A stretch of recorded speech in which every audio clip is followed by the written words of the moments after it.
कुछ भी गुजरने के बाद फजर शेर के साथ वापस अपने घर आती है, यानी फजर के बाबा के घर। उसके बाबा कहते हैं कि यहाँ किस मुंह से आई हो, और वह भी हमारे दुश्मन के साथ। फजर कहती है, बाबा शेर आपका दुश्मन नहीं है, ये वही शेर है जिसने फाहद के हाथों मेरी जान बचाई थी, जो शादी वाले दिन हमारी ही दहलीज पर मुझे छोड़ कर गया था। इसने मेरी इज्जत को बचाने की पूरी कोशिश की है, लेकिन आपको बाबा क्या हो गया है जो आप इसे माफ नहीं करना चाहते। उसके बाबा कहते हैं, ये हमारे दुश्मन का बेटा है, इसकी माँ से पूछो और इसके चचा से पूछो कि उन्होंने क्या जुल्म किया है हम पर।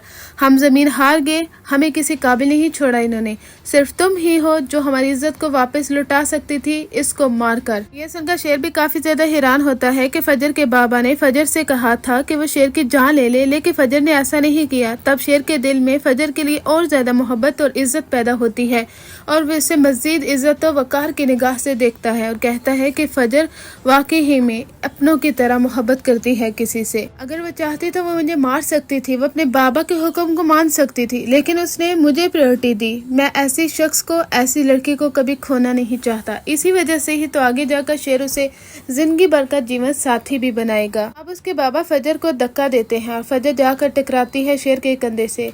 उसके बाबा कहते हैं कि आज के बाद हमारी बेटी हमारे लिए मर चुकी है।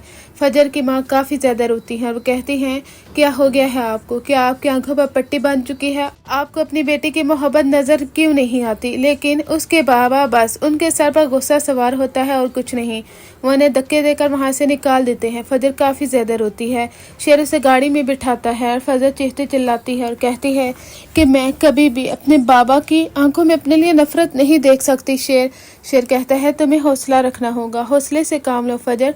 तुम ही मुझे कहती थी ना मुझे सब्र करना चाहिए, मुझे तुम उम्मीद दिलाती रही, और तुमने कहा था कि मैं जिंदगी की तरफ वापस लौट कर आऊंगा और मैं पागल नहीं हूँ, और बिल्कुल वैसा ही हुआ है। आज देखो, तुमने जो विल पावर मेरे अंदर पैदा की थी, जो जज्बा पैदा किया, उसकी वजह से आज मैं जिंदा सलामत तुम्हारी आंखों के सामने खड़ा हूँ।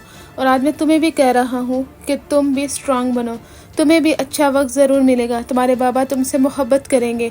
आज उनकी आंखों में नफरत है, कल को मोहब्बत होगी, क्योंकि शायद वो अपनी बेटी को जानने में नाकाम हो चुके हैं। उन्हें नहीं मालूम कि उनकी बेटी किस कदर सच्ची और खरी लड़की है। जो दुश्मन के बेटे को बचा सकती है वो कुछ भी कर सकती है। ए बेगुनाह की जान उसने नहीं ली। यहाँ तक कि शेर फजर को अपने घर भी लेकर जाएगा और चचा और फहद देखकर दंग रह जाएंगे। यहाँ तक कि फहद उससे बदतमीजी करने की कोशिश भी करेगा और वहाँ पर एक बार फिर जोरदार थप्पड़ पड़ने वाला है फहद के मुंह पर, लेकिन फजर उसे रोकती है और कहती है, मैंने तुम्हें कहा था तुमने ट्रिगर नहीं होना, गुस्सा नहीं करना, क्योंकि जल्दबाजी में तुम कुछ भी कदम उठाओगे तो नुकसान तुम्हारी माँ का होगा। वो तुम्हारे बिना कैसे रहेगी अगर इसी तरह से ही तुम लोग एक दूसरे को मारते रहे। इंसाफ के बिना पर फैसला होना चाहिए। तुम्हारे बाप को भी इंसाफ मिलेगा और तुम्हें भी। इसके लिए हमें फैक्ट्स और फिगर्स होना बहुत ज़रूरी है। इसलिए सबसे पहले हमें वही ढूंढने हैं शेर।